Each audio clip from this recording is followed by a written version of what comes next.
Children in the United States learned that Christopher Columbus discovered America in 1492.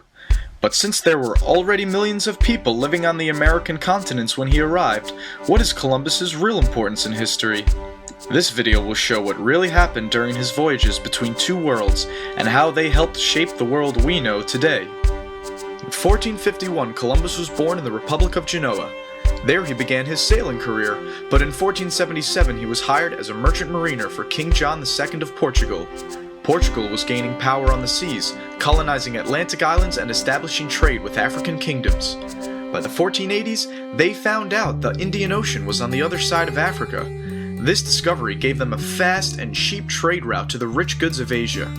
During Portugal's rise in power, a group of European scholars thought the Earth was smaller than what was previously believed. This meant one could reach Asia by sailing west.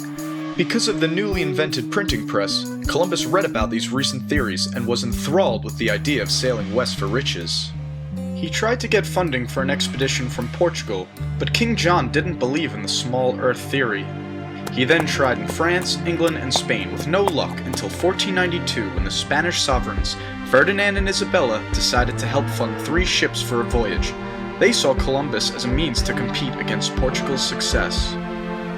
The Niña, Pinta, and Santa Maria set sail on August 3, 1492. After a stop on Gran Canary, the rest of the trip took 5 weeks. On October 12th, land was spotted. It was an island, and at dawn Columbus went ashore. Because he believed in the small Earth theory, Columbus thought he was near Japan. He called the natives of this island Indians because India was what many Europeans called Asia at the time, but the natives were really called the Taino. Trade began between the two parties, but it was clear that the Taino did not possess the fabled riches of East Asia. However, some of them wore gold as jewelry. Columbus was hungry for gold to bring back to Spain. He wandered around searching for a large amount of gold until the Santa Maria crashed into a reef on Hispaniola. Columbus left 39 men at the site to build a colony. He promised he would return for them and sailed back to Spain. When he arrived in Europe, Columbus was famous. He had sailed into the unknown and returned to tell the tale. He brought back many things to show the Spanish king and queen, including Tainos he had kidnapped. But he did not bring enough gold, so Ferdinand and Isabella equipped Columbus with 17 ships for a second voyage, and named him governor of all the lands he discovered. Columbus was an excellent sailor. He found his way back to Hispaniola using his own keen navigation skills, and kept the coordinates of his route a secret. When the fleet arrived at Hispaniola, they found out that the 39 men who were left there to build a colony had been killed by a local chief. They also found out the same chief had lots of gold on his land. Columbus led a crew into his territory and found a gold quarry. The chief was angered by the arrogance of these invaders, and soon fighting broke out. To intimidate the chief, Columbus captured 3 of his captains and beheaded them in public. This enraged the Tainos and disturbed many of the Spanish. To make things worse, there was soon no gold left to mine. Columbus sent letters back to Spain on a ship and exaggerated the amount of gold that was found. To produce more profit for the king and queen, Columbus suggested starting a slave trade.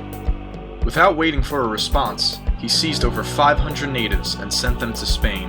Most of the remaining natives fought against this injustice, so Columbus unleashed terror on them. Once defeated, they were forced to pay tributes of gold to the Spanish. It was worse than slavery.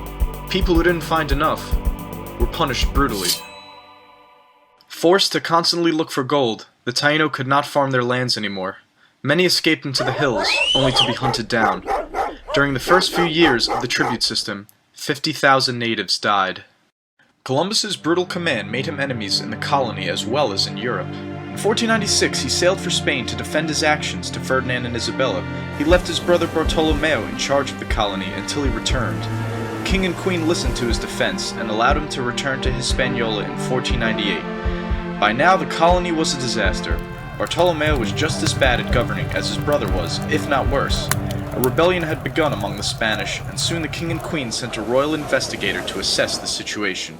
He put the Columbus brothers on trial. They were found guilty of numerous crimes against both the Spanish and the natives. The brothers were arrested and sent back to Spain. Christopher Columbus was no longer in charge of the New World. Now old and humbled, he was allowed one last voyage across the ocean, but he was not permitted to return to Hispaniola. He explored the Caribbean for 2 years before sailing back to Spain, where he died in 1506. We have learned that Columbus was ambitious, intelligent, and courageous, but he was no hero. His exploits in the colony were disasters for the native inhabitants, and their way of life was destroyed by his actions as governor. But his efforts led Europe to dominate the world through colonization and the expansion of kingdoms into empires. If Columbus did not succeed, someone else would have. But since his journey was the first to establish a link between the Old World and the New, his name is remembered.